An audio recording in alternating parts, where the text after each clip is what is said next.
Mungkin belum pada kenal ya sama ibu karena kota itu rumah tugas ya.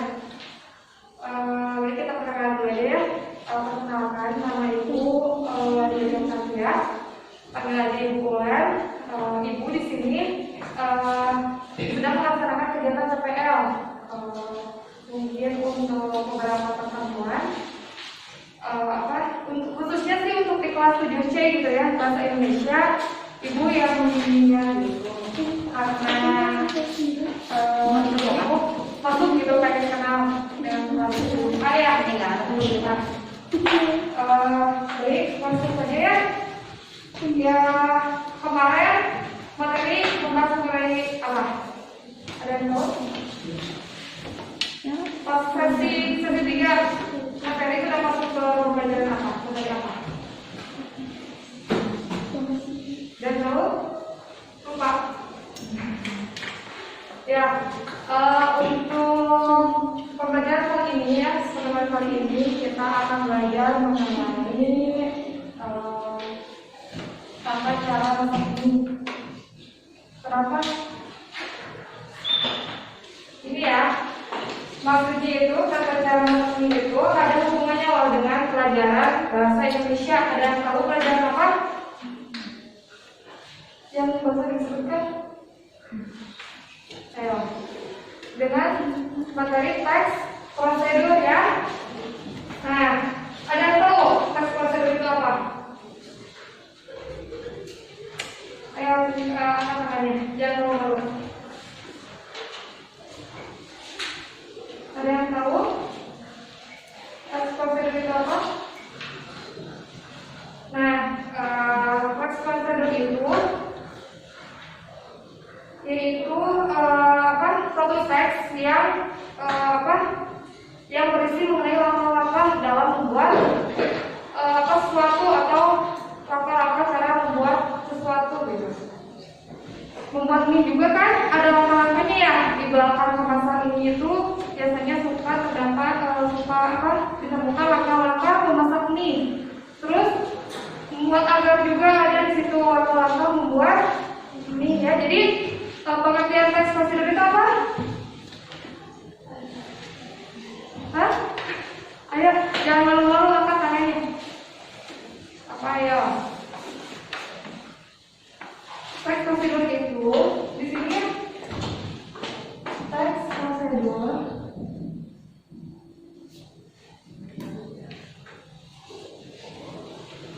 yaitu teks yang berisikan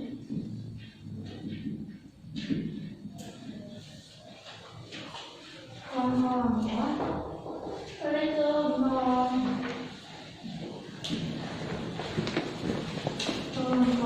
untuk membuat sesuatu. Ada yang tahu tujuannya apa? Ayo. Ada yang tahu tujuan teks prosedur itu untuk apa? Ayo angkat tangannya. Neng KKP ini siapa ya? Yang bisa? Nih, tujuan teks prosedur itu ya, tujuan teks prosedur.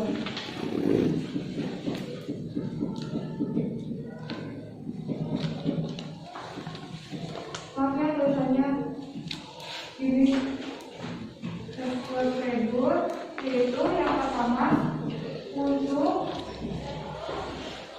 memberikan Kalau bawa buku nggak? Ditulis dong.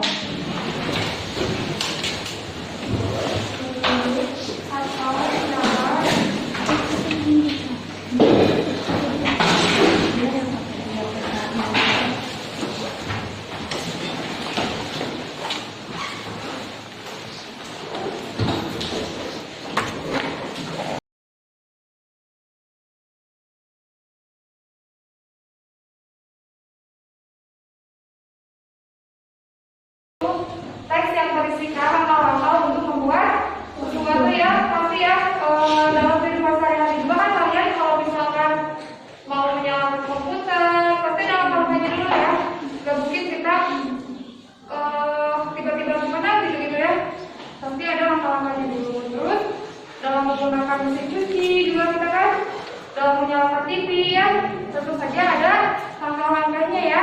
Nah, tujuan tes prosedur itu yang pertama untuk memberikan petunjuk atau cara melakukan sesuatu melalui serangkaian kegiatan. Nah, yang kedua untuk memudahkan pendengar dan pembaca dalam melakukan suatu aktivitas yang secara tepat gitu ya.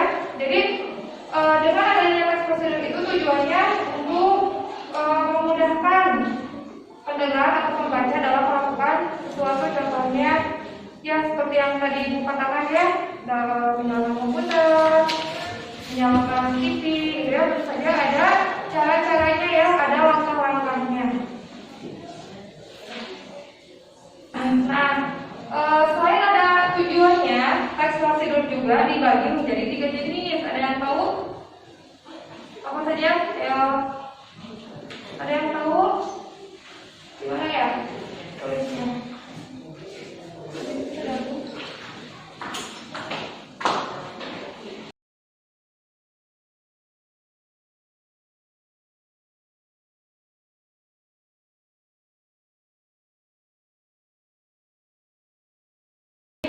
Jenis-jenis tes prosedur itu ada 3 jenis ya. Yang pertama itu ada tes prosedur cara membuat sesuatu. Yang kedua tes prosedur cara melakukan sesuatu. Yang ketiga tes prosedur cara memainkan sesuatu. Jadi perbedaannya ini ya, ini membuat, ini melakukan, ini memainkan nih.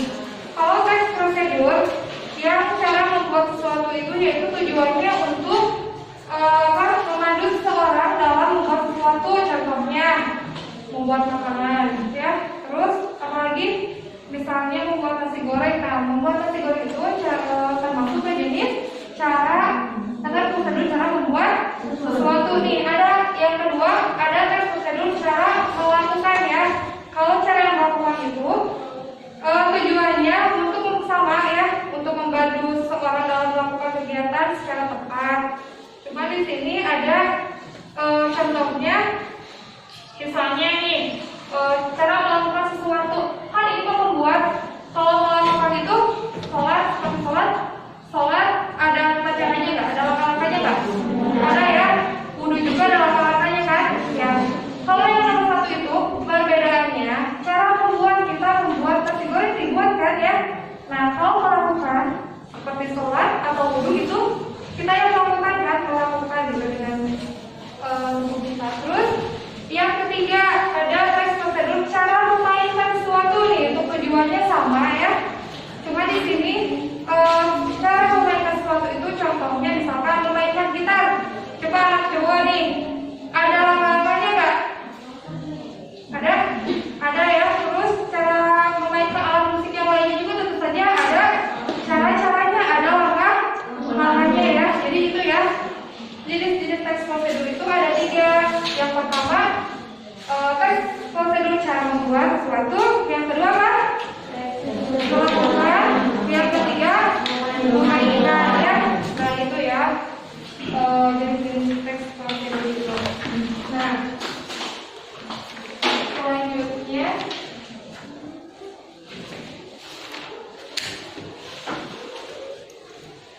kecepatan nggak dijelasin?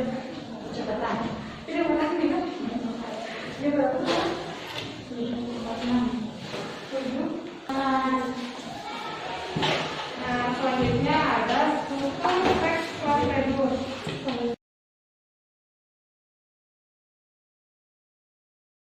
Nah,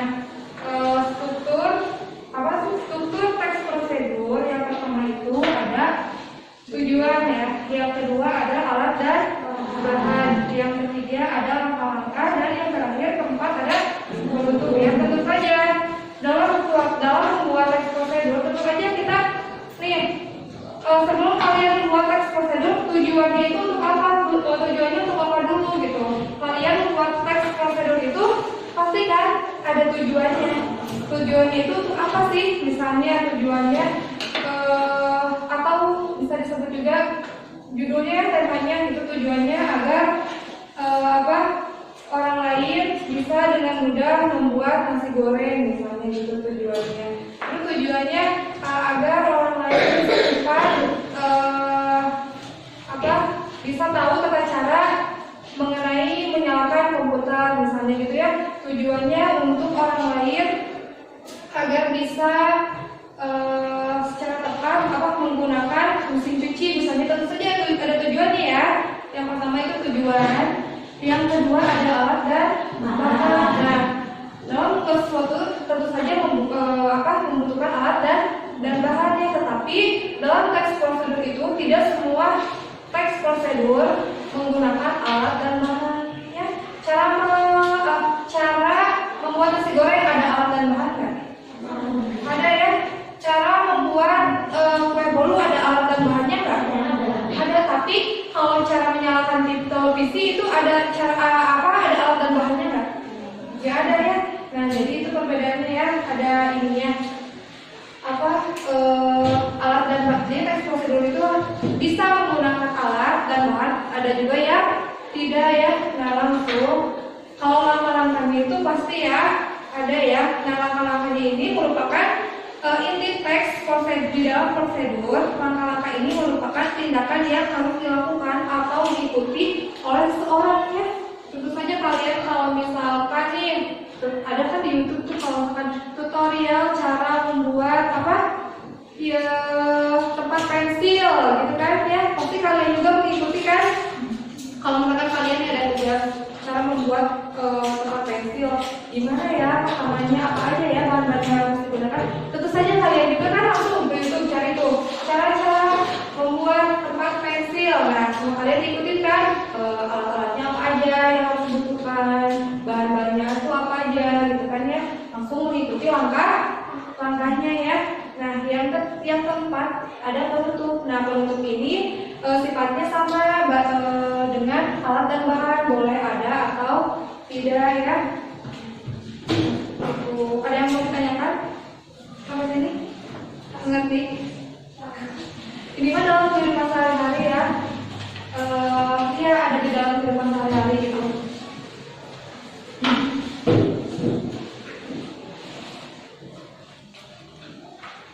Nah kalau tidak ada yang ditanyakan, kita lanjut ke definisi teks prosedur.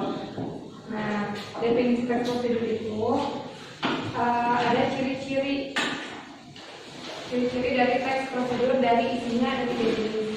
Ini udah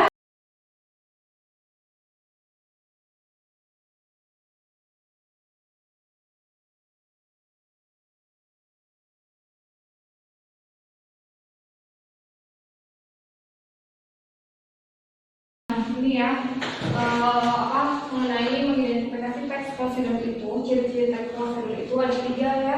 Yang pertama itu panduan langkah-langkah. Tentu saja ada panduannya ya, ada langkah-langkahnya, tapi langkah-langkahnya itu harus tersusun ya, harus berurutan ya. Yang pertama misalnya menyalakan televisi, yang pertama sambungkan kabel kabel televisi ke apa sih namanya yang kontak itu? Kontak ya. Nah terus yang kedua ambil remote, terus tekan tombol merah. Nah lalu TV akan menyala ya. Itu misalnya contohnya. Nah yang kedua itu ada aturan atau batasan dalam bahan atau kegiatan ya. Tentu saja ada batasan dan aturannya. Contohnya misalkan nih cara membuat nasi goreng aja ya.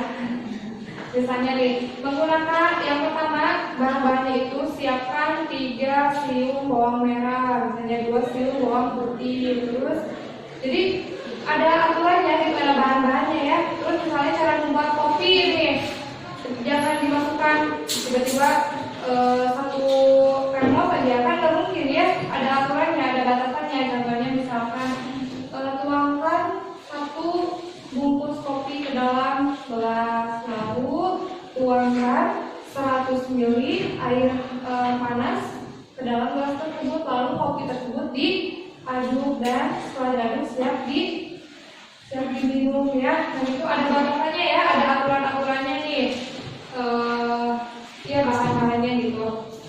Yang ketiga itu ada isi kegiatan yang dilakukan secara beraturan. Tentu saja ya dalam isi itu kegiatan yang langkah-langkah terus langkah-langkah itu harus berurutan ya, harus tersusun gitu.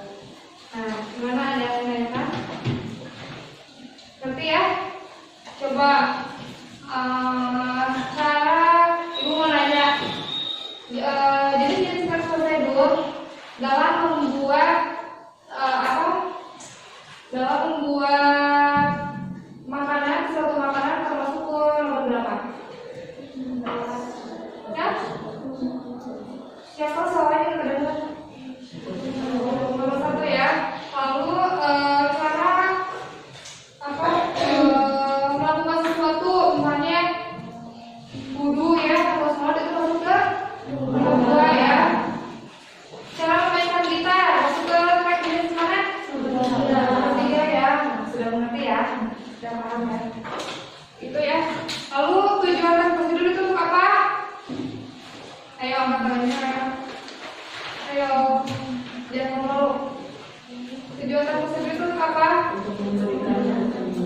Ya, untuk memberikan petunjuk ya, atau untuk membantu seseorang dalam melakukan sesuatu agar bisa dilaksanakan secara tepat ya. Nah itu.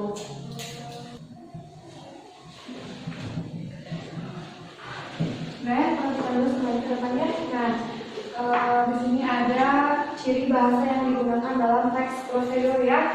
Dalam teks prosedur itu tentu saja ada kalimat perintahnya ya, seperti ini misalnya, tuangkan air ke, misalnya mau merebus mie nih, tuangkan 200 ml air ke dalam panci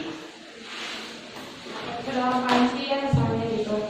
Itu tentu saja ada perintahnya kan, kita diperintahkan untuk menuangkan air 200 ml ke dalam panci ya. Terus lalu setelah itu nyalakan kompor. Setelah air mendidih, masukkan mie tersebut. Tentu saja itu ada perintahnya ya. Jadi kita diperintahkan untuk memasukkan air, terus untuk untuk menyalakan kompor, untuk itu ya.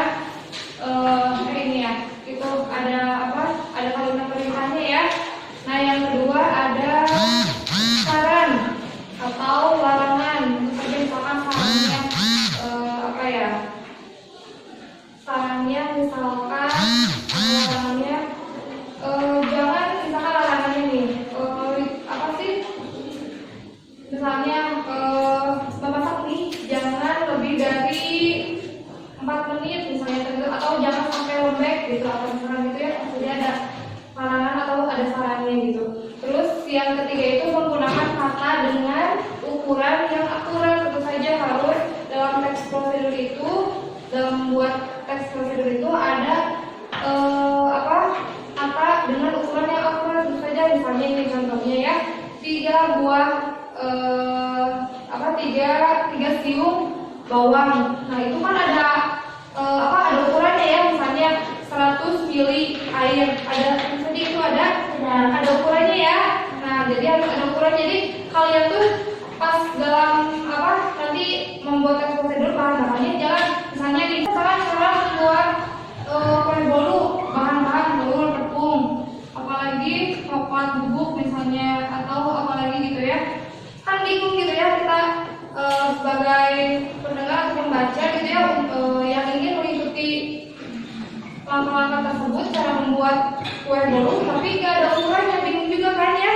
Nah jadi harus ada ukurannya ya, yang harus akurat gitu, ukurannya berapa gitu, biar hasilnya sama dengan yang ada di teks prosedur itu ya. Nanti nah itu ya.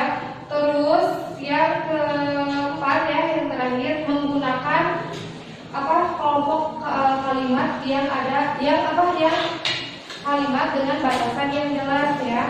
Nih contohnya, jadi menggunakan kelompok kalimat dengan batasan yang jelas itu contohnya misalkan rebus mie hingga matang misalnya gitu. Terus dalam membuat nasi goreng lagi ya, nasi goreng terus apa ya, karena kalian yang tahu pasti nasi goreng kan, udah pernah bikin nasi goreng kan ya. Mie besar dan seukuran diameter botol. Lalu yang ketiga ada lem tembak, yang terakhir ada guci. Tuh di sini jelaskan kan ada 2 buah botol, lalu ada 1 luas. Jadi kalau nggak ada yang, kalau tidak akurat ya kayak yang ini ya, yang menggunakan kata dengan ukuran yang akurat. Kalau tidak ada ininya, kita bingung kan berapa nih botolnya gitu kan ya.